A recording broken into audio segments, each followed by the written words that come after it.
Hello everyone, welcome back to our YouTube channel Survival of the Fittest. Let's resume our session.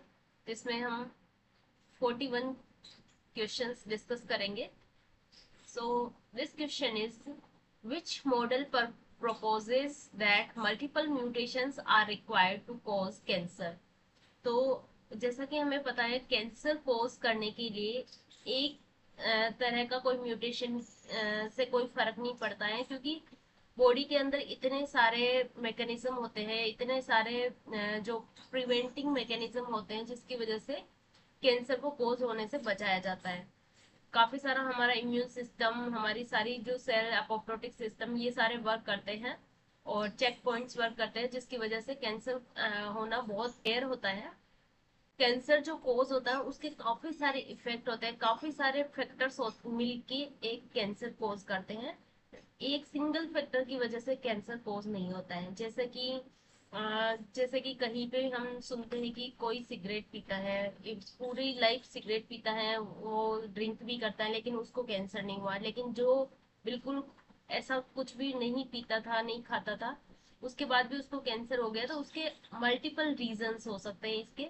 और cancer कोज एक mutation से नहीं, multiple mutations की वजह से होता है. कि जैसे ऑन्कोजीन, प्रोटोऑन्कोजीन ऑन्कोजीन में कन्वर्ट होंगे, ट्यूमर सप्रेसर जीन में भी म्यूटेशन हो गया, चेक पॉइंट्स वहां पे वर्क नहीं कर रहे हैं, या फिर स्ट्रेस कंडीशन है, डीएनए डैमेज है. ये सारी सारी सिचुएशंस एक साथ अगर होती है, कार्सिनोजेनिक इफेक्ट है, बहुत सारे पेस्टिसाइड्स है, एनवायरमेंटल पोल्यूशन है, ये मल्टीपल सिचुएशंस अगर साथ में होती हैं तभी जाके कोई ना कोई कैंसर कोज होता है. तो ये जो इसमें मल्टीपल म्यूटेशंस के लिए क्या रिक्वायर्ड होगा, ये होगा सबसे पहले मल्टी हिट मॉडल. सबसे पहले इसमें 2 हिट मॉडल दिया था एक साइंटिस्ट ने, अल्फ्रेड हुड्सन ने 2 हिट हाइपोथेसिस दिया था, जिसके अकॉर्डिंग जो रेटिनोब्लास्टोमा से रिलेटेड था, जिसमें बताया गया था कि कैंसर जो रेटिनोब्लास्टोमा वाला जो कैंसर है वो 1 हिट से नहीं, मतलब 1 म्यूटेशन से नहीं होगा, 2 म्यूटेशन साथ में होंगे. एक प्रोटोऑन्कोजीन में म्यूटेशन, एक ट्यूमर सप्रेसर जीन में म्यूटेशन, तब जाके कैंसर कोज होगा. उसके बाद इसी मॉडल को थोड़ा मॉडिफाई किया अदर कैंसर्स के लिए, और इसको मल्टी मल्टी हिट मॉडल नाम दिया गया. तो ये इसका आंसर हो जाएगा, multi hit model. Oncogene theory क्या बताती है? ओंकोजेनिक थ्योरी का मतलब है कि ऐसा जो प्रोटो ओंकोजीन है वो ओंकोजीन में किस तरीके से कन्वर्ट हो रहे हैं, वो होता है ओंकोजेनिक थ्योरी. तो ये इसमें मल्टीपल म्यूटेशन से रिलेटेड नहीं है, इसमें एक म्यूटेशन होगा उसके बाद भी ओंकोजेनिक ओंकोजीन्स में कन्वर्ट हो सकते हैं ये. तो इस वजह से ये ऑप्शन नहीं होगा. 1 हिट मॉडल कुछ नहीं होता है. कैंसर कोज करने के लिए मोर देन 2 यहाँ पे म्यूटेशंस होना कंपलसरी होता है, इसलिए 1 हिट मॉडल नहीं वर्क करेगा. कार्सिनोजन हाइपोथेसिस क्या होता है? कार्सिनोजन हाइपोथेसिस मतलब जो कुछ कार्सिनोजेंस होते हैं वो किस तरह से कैंसर को कोज कर रहे हैं उससे रिलेटेड है. तो इसका भी मल्टी हिट मॉडल से कोई मल्टीपल म्यूटेशन से रिलेटेड नहीं है ये. तो यहाँ पे आंसर हो जाएगा हमारा option number 3. Next question is, which DNA virus is the cause of cervical cancer? तो सर्वाइकल कैंसर कौन सा डीएनए वायरस यहाँ पे कोज करता है? एडिनो वायरस की बात करें तो ये भी डीएनए वायरस है, लेकिन ये ह्यूमन बींग्स में ज्यादा इसका कोई इफेक्ट नहीं होता है. ह्यूमन बींग्स में ऐसा कोई नोटेबल कैंसर एडिनो वायरस से रिलेटेड नहीं है. हर्पिस सिम्प्लेक्स वायरस, HSV, ये 2 टाइप का होता है, HSV1 एंड HSV2. ये फर्स्ट वाला लिंक होता है ओरल कैंसर से, एंड सेकंड वाला होता है जेनाइटल कैंसर से. बट ये डायरेक्टली सर्वाइकल कैंसर से लिंक नहीं है. पहले ऐसा सस्पेक्ट किया गया था कि हर्पिस सिम्प्लेक्स वायरस 2 जो है वो हो सकता है सर्वाइकल कैंसर का कोज हो, इस कोजिंग एजेंट हो, लेकिन बाद में पता चला कि ये नहीं है, इसका कोई लिंक नहीं है सर्वाइकल कैंसर से. तो यहाँ पे आंसर हो जाएगा ह्यूमन पेपिलोमा वायरस. इसकी जो स्ट्रेन होती है human papilloma virus 16 and human papilloma virus 18, ये मेनली कोज करती है सर्वाइकल कैंसर, और ये अफेक्ट करती हैं ये एक तरह की प्रोटीन्स, ऑन्कोजेनिक प्रोटीन्स रिलीज करती है, जिसको बोलते हैं E6 and E7 प्रोटीन।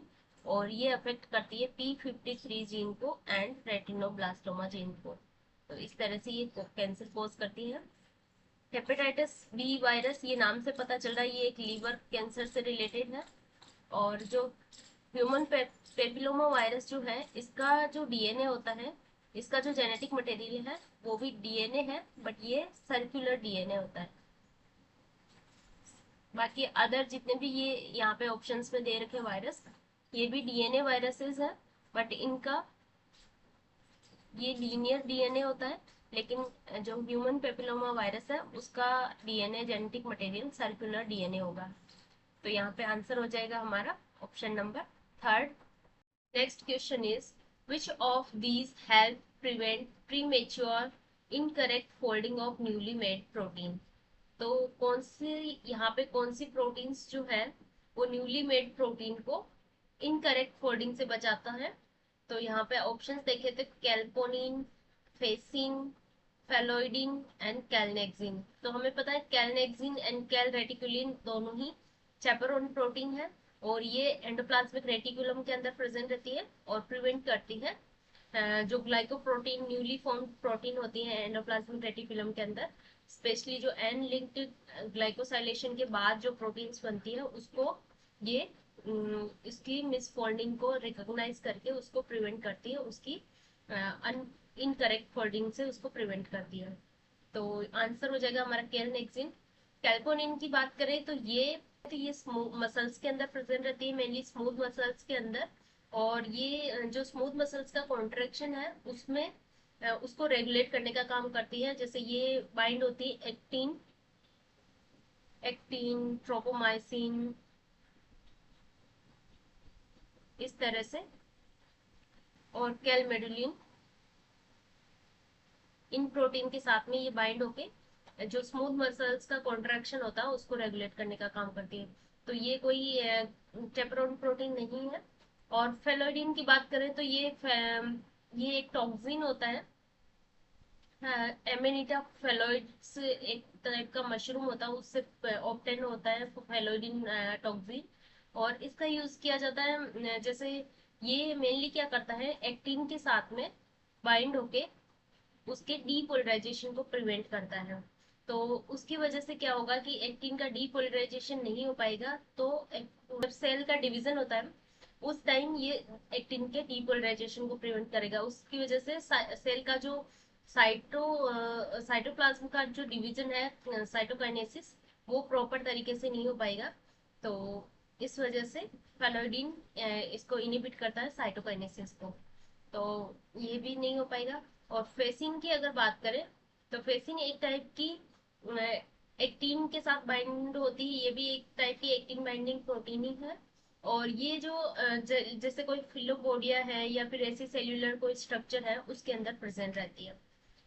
तो यहाँ पे आंसर हो जाएगा हमारा कैलनेक्सिन, जो क्या करता है, प्रिवेंट करता है प्रीमेच्योर और इनकरेक्ट फोल्डिंग को, न्यूली मेड प्रोटीन की इनकरेक्ट फोल्डिंग को प्रिवेंट करता है। Next question is, the absence of which of the following tumor suppressor gene can cause Li-Fraumeni syndrome? तो लाइफ-फ्रोमेनी सिंड्रोम ये चीज आपके लिए न्यू हो सकती है, क्योंकि ये एक रेयर डिजीज है, rare inherited cancer causing syndrome है। So this is the rare inherited cancer, जिसमें क्या होता है कि जर्म लाइन जो सेल्स होते हैं उनके अंदर म्यूटेशन हो जाता है। और ये मेनली जो होता है T53 जीन के अंदर म्यूटेशन की वजह से होता है। TP53 जो है वो कोड करता है P53 जीन्स को, जिसको हमें पता है गार्जियन ऑफ सेल बोला जाता है। P53 gene tumour suppressor gene है। इसके अंदर म्यूटेशन होने की वजह से इस टाइप का सिंड्रोम देखा जाता है, लाइफ-फ्रोमेनी सिंड्रोम। और एपीसी के बारे में बात करें तो ये फेमिलियर एडिनोमेटस पोलियोप्सिस सिंड्रोम जो होता है उससे रिलेटेड है। सो ये रॉन्ग हो जाएगा। BRCA1 डीएनए रिपेयर में वर्क करता है, अगर इसमें कोई म्यूटेशन हो जाए तो breast cancer and ovarian cancer cause करता है ये। रेटिनोब्लास्टोमा के बारे में हमें पता है, ये G1S चेक पॉइंट में वर्क करता है और ये भी एक ट्यूमर सप्रेसर जीन है। अगर इसमें म्यूटेशन हो जाए तो भी अनकंट्रोल सेल ग्रोथ हो सकती है, और इस टाइप की जो कैंसर होता है उसको रेटिनोब्लास्टोसिस या फिर ओस्टियोसार्कोमा भी बोला जाता है। तो ये ऑप्शंस रॉन्ग हो जाएंगे। TP53 के बारे में आपको याद रखना है कि ये जो है ये P53 जीन को कोड करता है और ये रेयर इनहेरिटेड कैंसर सिंड्रोम है। So option number second is the correct answer. Next question is, what stimulates the formation of new blood vessels, angiogenesis in tumors? तो एंजियोजेनेसिस का मतलब क्या होता है कि जो ट्यूमर है उसके अंदर ये काफी क्रिटिकल प्रोसेस होता है जिसमें न्यू ब्लड वेसल्स का फॉर्मेशन होता है। तो जैसे जैसे ट्यूमर ग्रो करेगा उसको काफी ज्यादा न्यूट्रिएंट और ऑक्सीजन की रिक्वायरमेंट होगी, तो उसके लिए वो न्यू ब्लड वेसल्स फॉर्म करता है। तो उसके लिए ये सबसे पहले क्या ट्रिगर करेगा, कुछ pro angiogenic growth factors release करेगा, जैसे कि vascular endothelial growth factors and fibroblast growth factors. इस तरह से ये कुछ ग्रोथ फैक्टर्स रिलीज करता है, और ये ग्रोथ फैक्टर क्या करते हैं, ऑक्सीजन एंड न्यूट्रिएंट्स की रिक्वायरमेंट को फुलफिल करवाते हैं। तो ये प्रोसेस होता है एंजियोजेनेसिस का। उसके बाद में कुछ ऐसे जैसे प्रोटीज सिक्रेशन होगा जो क्या करेंगे, एक्स्ट्रा सेल्यूलर मैट्रिक्स में जो भी प्रोटीन्स है उसका डिग्रेडेशन करके जो वेसल्स है उसको उसके फॉर्मेशन के लिए, उसके माइग्रेशन और इन्वेजन के लिए उसको एक वे प्रोवाइड करवाएंगे, एक रास्ता प्रोवाइड करवाएंगे। तो ये protein secretion and collagen digestion ये बाद वाले प्रोसेस होता है। जो फर्स्ट सबसे पहले जो स्टिमुलेट होता है फॉर्म, सबसे पहले जो चीज होती है वो होती है growth factors secreted by cancer cell. तो ग्रोथ फैक्टर जैसे सिक्रेट होंगे ब्लड वेसल्स का फॉर्मेशन एंजियोजेनेसिस स्टार्ट होगा। एंजियोजेनेसिस ट्रिगर होने के बाद में प्रोटीन सिक्रेशन होगा और कोलेजन डाइजेशन होगा और सेल एडिशन होगा, क्योंकि जब टिश्यू के साथ में जब मेटास्टेसिस होना स्टार्ट हो जाएगा तो टिश्यू की इंटीग्रिटी मेंटेन करने के लिए ये सेल एडिशन कंप्लीट करेगा, सेल एडिशन प्रोसेस होगा। तो ये सारी चीजें बाद की एंजियोजेनेसिस के बाद वाले प्रोसेसेस हैं। सबसे पहले इसमें एंजियोजेनेसिस के लिए रिक्वायर्ड है ग्रोथ फैक्टर्स, जो क्या करेंगे, उसको न्यूट्रिएंट एंड ऑक्सीजन सप्लाई करेंगे। तो यहाँ पे ऑप्शन नंबर थर्ड हमारा करेक्ट हो जाएगा। तो ये थे आज कुछ क्वेश्चंस। तो आप देख सकते हैं कैंसर एंड अपोप्टोसिस से रिलेटेड काफी सारे क्वेश्चंस इसमें पूछे गए हैं। सेल एडेशन मॉलिक्यूल से भी काफी सारे क्वेश्चंस आए हुए हैं, cell junction, cell adhesion molecule. तो ये सारे टॉपिक्स आप बिल्कुल अच्छे से क्लियर करें, अच्छे से पढ़ के जाएं अपकमिंग एग्जाम के लिए। तो हो सकता है नेक्स्ट एग्जाम में भी इसी तरह के क्वेश्चंस पूछे जाए। अभी इसमें और आगे देखेंगे तो इसमें अपोप्टोसिस से रिलेटेड काफी डीप लेवल से क्वेश्चंस पूछे हुए हैं, तो वो भी हम डिस्कस करेंगे। तो आप इस वीडियो सीरीज के लिए बने रहिएगा और इस चैनल को सब्सक्राइब कर लीजिएगा, ताकि आपको आने वाले अपकमिंग वीडियोस की नोटिफिकेशन मिलती रहे। और वीडियो अगर ये इन्फॉर्मेशन पसंद आई हो तो वीडियो को लाइक जरूर करें, और अगर आपके कोई फ्रेंड्स प्रिपरेशन कर रहे हैं तो उनके साथ भी शेयर करें। मिलते हैं नेक्स्ट वीडियो में। Till then take care, bye bye.